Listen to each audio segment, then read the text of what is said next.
What's up, everybody? Do you have trouble trusting in the future that things will work out? Well, you're in luck because today's episode we are talking about how to Yes. have faith. I know. A resounding yes across the board. This is the Yeah. Existential Stoic podcast. I'm Randy. That's Danny. What's up, Danny? What's up, Randy? Oh, this is Oh, a God. big one. This is one that's probably one of the more difficult things in life. But there was Marcus Aurelius. He was saying you can have anything you want in the world right now if you will only forget the past, have faith in the future, love what you have, and act right. Yeah, and not really that demanding of a list, honestly, but I it's know. still hard. It's very hard.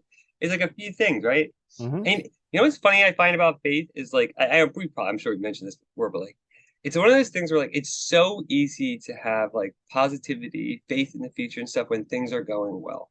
It's super easy. Soon as things take a turn though, it's like the way that it transforms is almost comical. It's like you could have so much faith for like 6 months, everything's going great. You have one bad day, you get a cold or something, and all of a sudden it's like, oh, it's gonna be horrible. I can't do this anymore. I don't have the energy to get through this. It's too hard, too difficult. Like the future's gonna be miserable. It's like it just falls apart.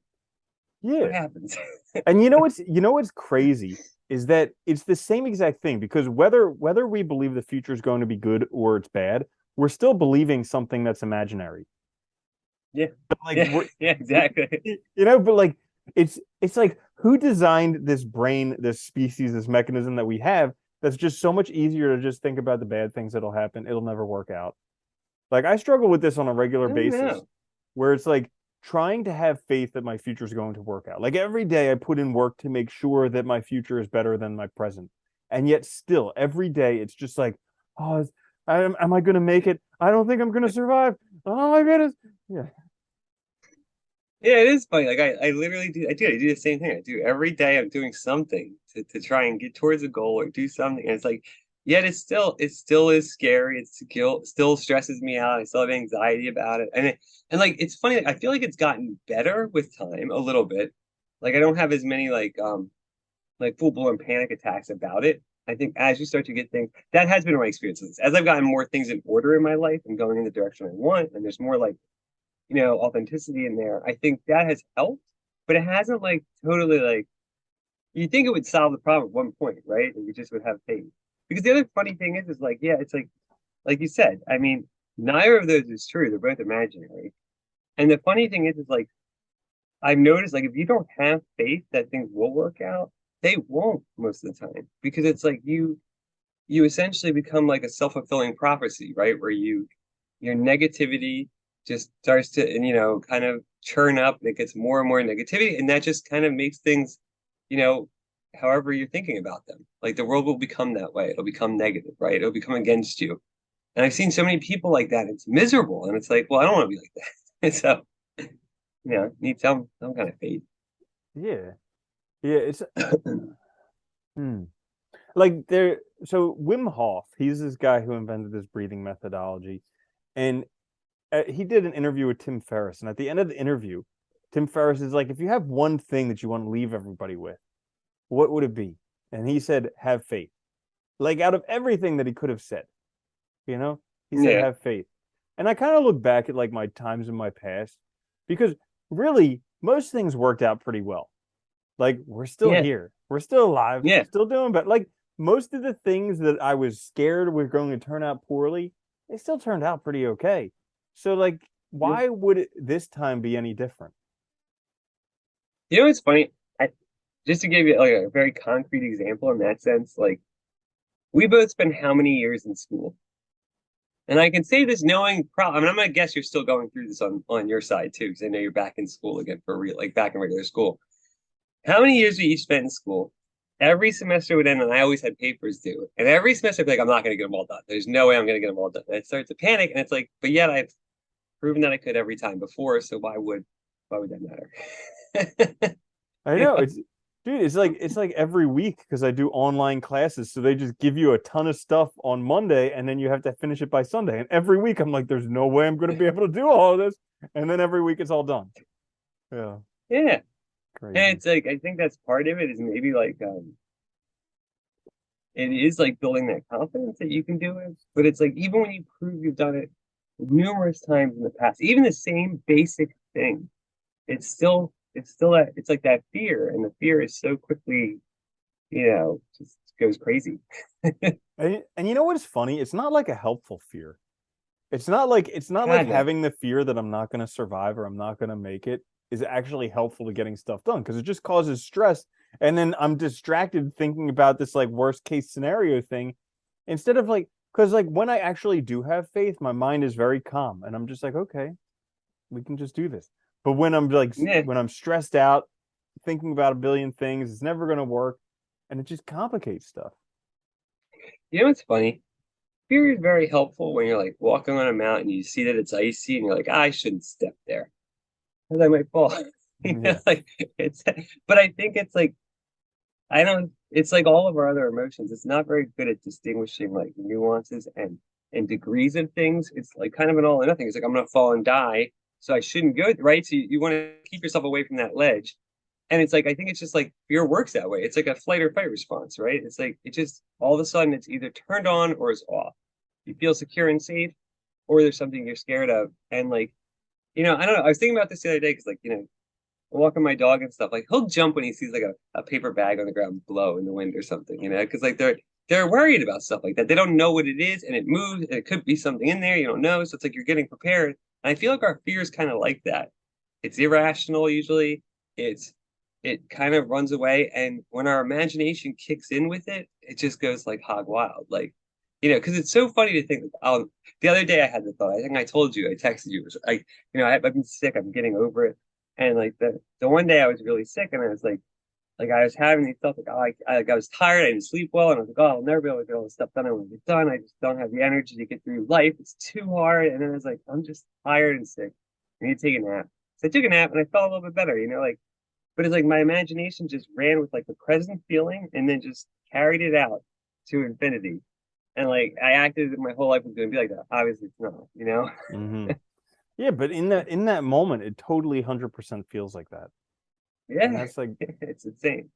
yeah, it's funny how like, pain, I guess initially in the body, pain and discomfort were there for a beneficial reason, but I think a lot of times they just cause a lot of mental suffering that's not really necessary.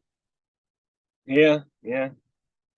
Yeah, they do because we get uncomfortable with our discomfort, we don't want to deal with it. It's hard. And then it makes us think everything's going to be like that forever. Mhm. Even when and I think that's the hardest part for me is the imagination of the future. When you start thinking that way, it just gets, Mhm. yeah, it's difficult. So how does one have faith in the future, in the universe, in things turning out okay? I Well, think actually, one thing that's helped. Oh, go ahead. No, go I ahead. What were you when I gonna was asking that question, I actually had a thought say? that Okay. no matter whether we think things are going to turn out good or bad, we have faith. It's just when we say have faith, we interpret that to mean have faith in things turning out good. But if we think things are going to turn out bad, we're having faith that things will turn out poorly. That's true, actually. Yeah, it is still a belief that things are going to happen that way, that that things are going to fall into place that way. Yeah, so that is true. We still have faith. We just maybe need to tweak it. Yeah, right? It's actually pretty good. Yeah, I was gonna say we've talked about before the what is it called? Where you imagine something like 1,000 times happening. Oh, yeah, yeah. Do you know the term for that? I can't remember Nope. off the top of my head right now. Future. Still getting early. No, I don't know. It's damn, we'll think of it later. Hmm. But yeah, so it's from the Stoics, the idea of trying to imagine, like, if something bad happens, imagine it happening, like, not just once or 10 times, but 1,000 times. Would you still react the same way? I think the example, the one guy we watched, he was talking about a shirt, like, washing a new shirt and it shrinks and being mad, like this nice shirt that you just got, you ruined it. And it's like, well, what if that happened 1,000 times? Like, how would you react to it? And chances are, it's like that repetition kind of makes us more resilient to it and makes us think of it less of a big deal. It's like, all right, this happens, whatever, I can move on. And I think sometimes that is very helpful because a lot of times it's almost like when we panic and we switch our faith, it's like we forget that like we've gone through these things before. We've gone through so many similar occasions where we've successfully navigated it. It might not have been easy, not saying it was easy, but we got through it and overcame it. And I think those difficult moments are when we prove ourselves. So we want to keep encountering them, and it requires having faith that we can keep getting through them too. So kind of like just reminding yourself and imagining happening a lot, and realize that, you probably respond very differently if it's happened that many times. Mm.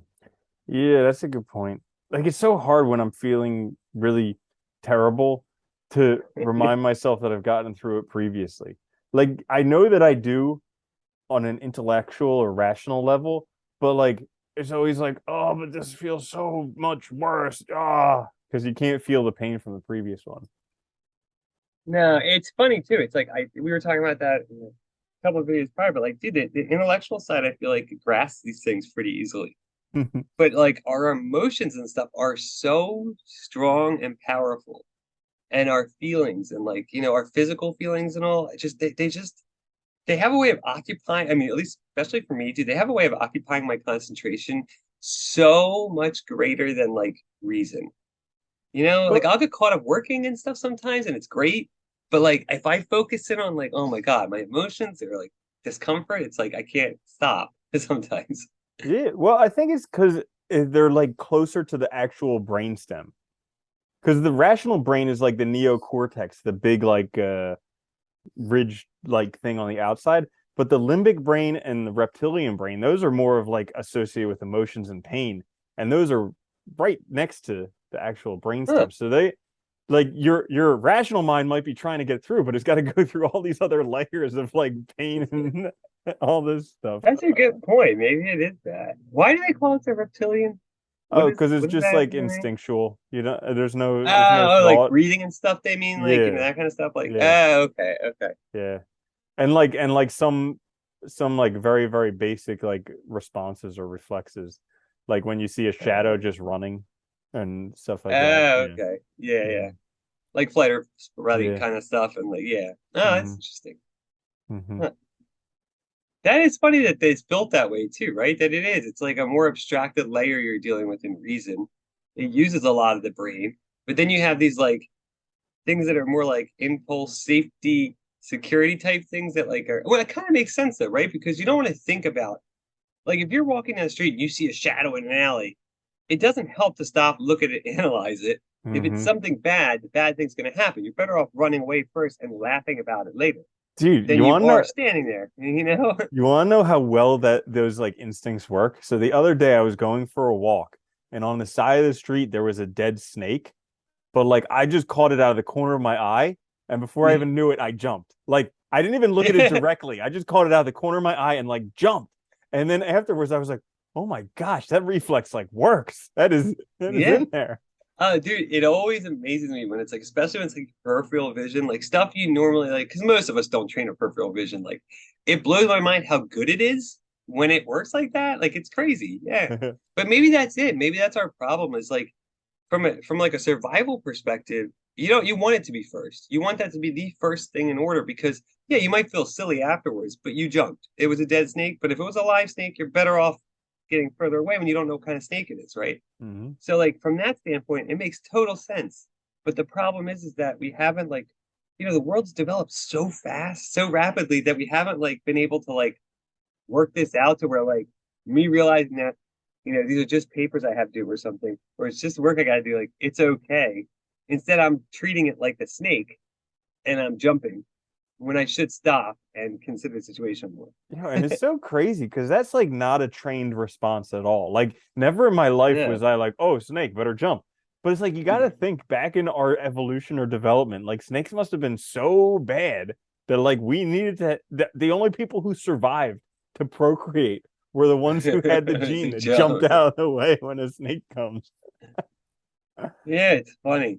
Holy Well, cow! I mean, like they say that, like I've heard that, in history, like with genetic like development passing genes on, like it would have been the people that were like probably a little bit more cautious that would have probably made it more because if you were more brazen, there were so many unknowns in the world. There was no medicine. There was like no things to treat infections and stuff. So there's so many ways to die, that like being more cautious probably paid a lot and probably got you through life, a lot longer and allowed you to procreate more. So yeah, it makes sense. Hmm. And those are kind of more, like you said, I mean, they're closer to us. They're kind of more instinctual, more responsive rather than like reflective type, responses. I mean, that makes it a lot harder to like, I think, mitigate them too. Hmm. Yeah.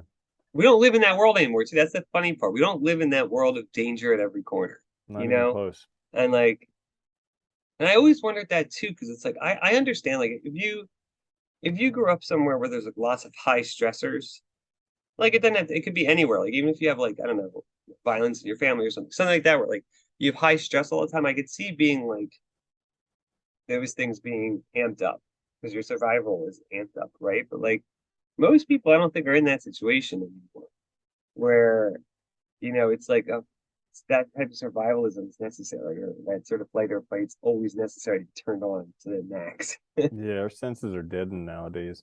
Definitely. Um, Yeah. so I was thinking about how to have faith because it is important. And not having faith in bad things, but having faith in good things because chances are things are going to work out. You know, there's a saying Yeah. that, if everything's not working out, or no, that everything will work out in the end. And if it's not working out, it's not the end. So Yeah. There you go. I know, right? And if it's Yeah. a saying, it's got to be true. So Always. I think future visualization is important for having faith. Like actually being able to visualize whatever it is you want in your future is helpful. And there was something that I was listening to. So Jim Rohn, his mentor was called Earl Shoaff. And he was saying that not only do you have to visualize it, but then he was like, what would be proof that that thing actually happened, that you had that thing, and then try and live that now. So like, let's say that for you, it's like, you really need to have money. And it's like, well, what would be proof that that would have already happened? And maybe it's like, well, I would only have a 4-day work week or something like that. And it's like, well, do that now. And or something like that, so that you can like start training your brain that it's already happening now. It's just a matter of time until it actually occurs.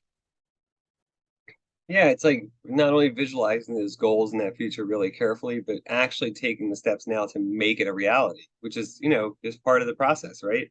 No, I think that's true because I think, you touch on something really important there too, which is that visualization that I've read a lot about recently, which is like people that feel imposter syndrome really, really bad, are usually often fail at things or drop out, think they're not good enough, even when they're on par with everybody else because they feel like they don't actually belong doing what they're doing, even if they really want it.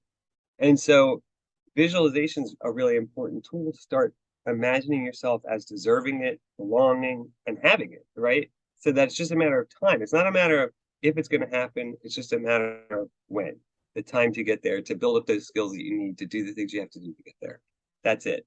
And I really like what you said too, starting now to then start doing those things is really living intentionally and making your goals a reality, right? Mm-hmm. And I think, that's a good one.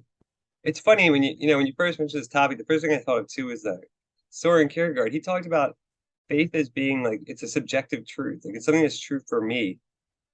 And really in a sense only true for me. Like it's not that something I can prove to somebody else, right? But it's just a belief that I hold that's necessary and true for me that helps me navigate this world, right? Make sense of it. And I think so faith in yourself can be like that. Like, they've done so many studies where they've shown that like it actually helps to sort of lie to ourselves a little bit, like to be a little bit delusional because like that's where positivity often comes from. It's not that you don't know what the future is going to hold, but kind of like that positivity and that energy to deal with the day often just takes a little bit of lying to yourself. Or another way to phrase that is like a faith that things will be okay, that they'll work out, that you can get through it, that you can do it. Because I've noticed that so many times where like the people that have faith in themselves, even when they face a really hard challenge, they're more likely to stick it out and keep going until they just solve it. If you believe you can't do it, you're going to quit way earlier and give up because it's easier just to give up. It is. Mm-hmm. It's a simple thing to do. Yeah. Yeah, you just need a little bit of skill and the ability to keep going. Yeah, yeah. That's really Hmm. all it takes. Absolutely. Hmm. Okay. Yeah. I yeah. I mean, I think it's necessary because I don't know. I mean, haven't you faced those times where you've given up way too early just because you felt like you couldn't do it or you couldn't do it anymore. It was too hard. And really, in reality, it's like, I mean, I sometimes wonder if it's like things I shouldn't have done or whatever, but like, in reality, I think we all are pretty much capable of doing whatever we want. It's just a matter of putting in the amount of time, the dedication, and, not stopping. Yeah, yeah, exactly what you're saying there at the end, the not stopping part, because it's so hard for me at least. I don't know about other people's experience because, subjectively I only have this one. But for me, it's very difficult, or no, it's very easy to get started. I can have a lot of faith in the beginning that I can accomplish something. And Yeah. after it's already done, I can be like, yeah, of course I completed it.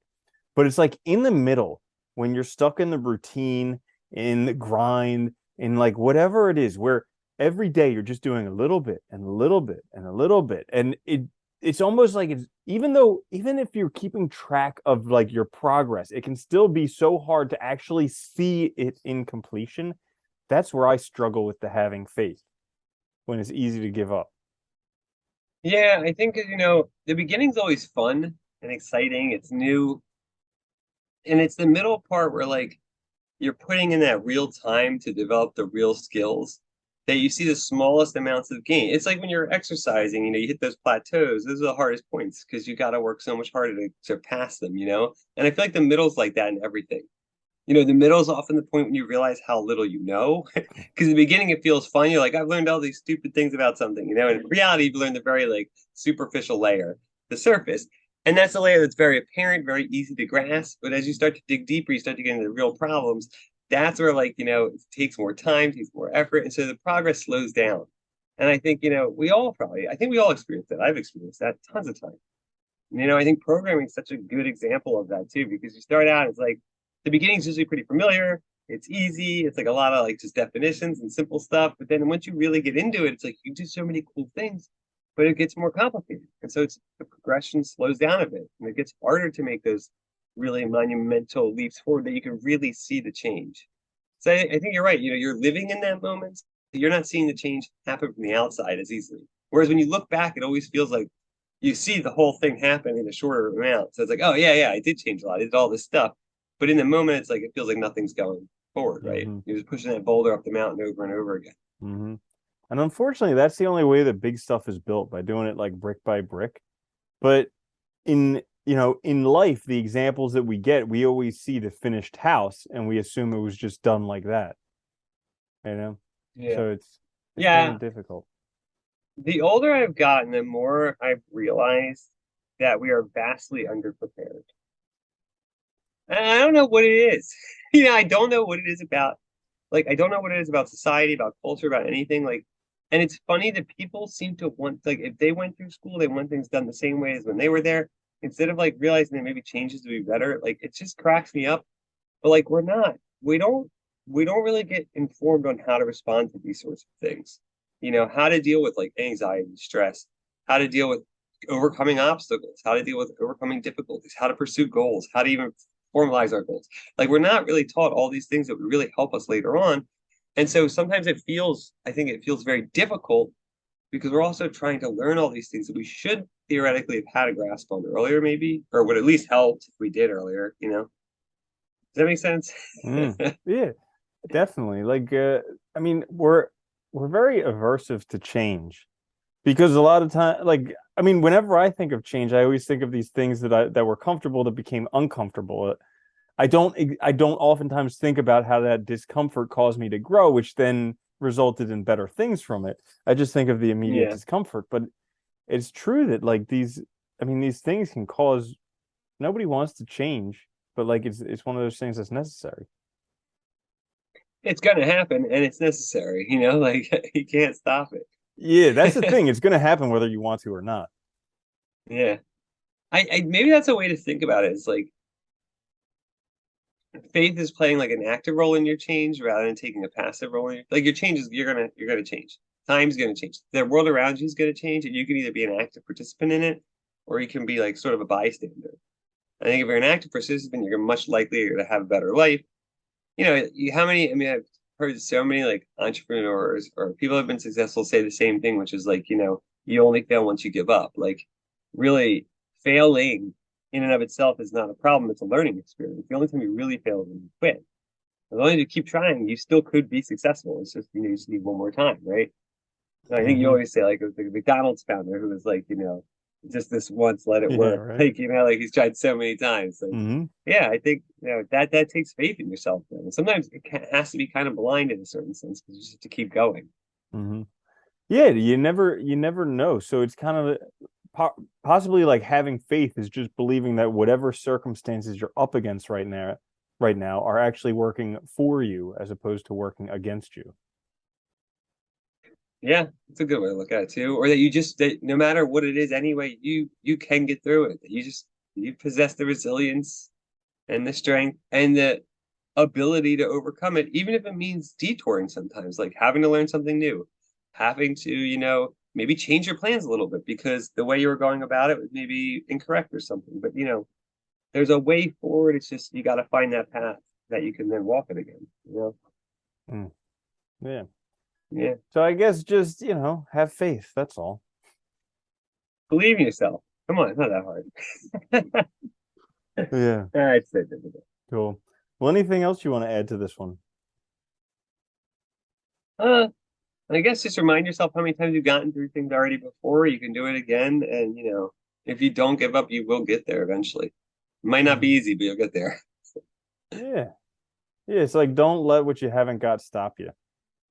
Yeah, it's going to. Like okay, so like recent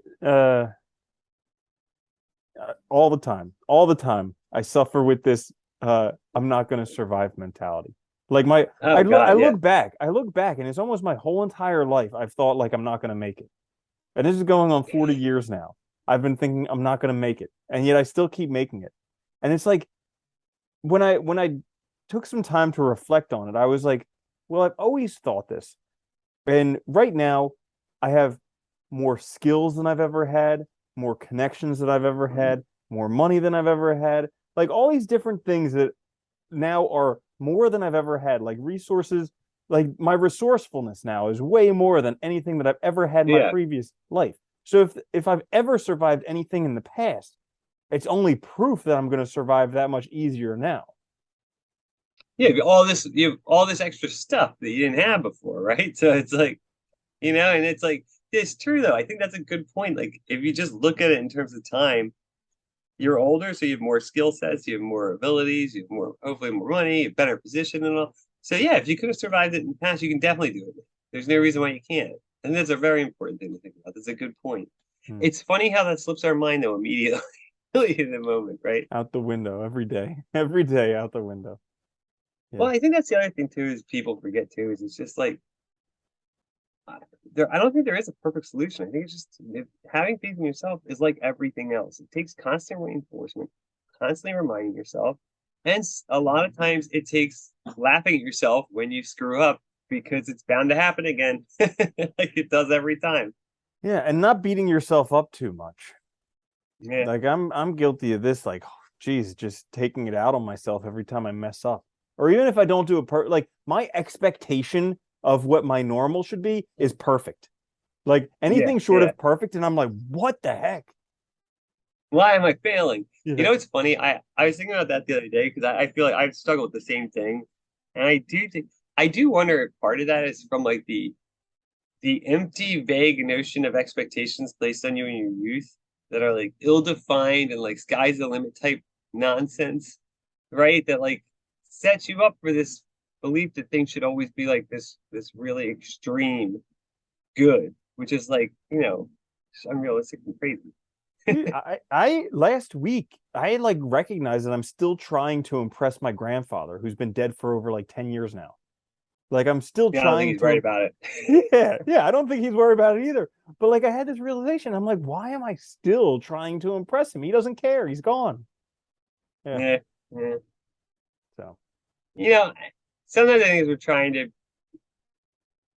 to still live up to like the image we have of that person too and all. And it's hard. It is. It's difficult. But I think that's the problem too. We carry all this stuff. We're complex organisms. We're not simple creatures. hmm We are simple in a lot of ways, but we're not completely simple. So yeah. hmm Yeah. yeah. So in a nutshell, like Danny said, just have faith. It's not that hard. except Yeah, when it just is, do it. which is pretty much all the Except time. overboys. So that's all for this episode of the Uh, Existential Stoic podcast, episode 201, our third season of the woo! show already. Yeah. I know. Uh, make sure to check us out on YouTube, all the podcasting services, like, share, subscribe. I'm Randy. That's Danny. I'll see you later, Danny. Later.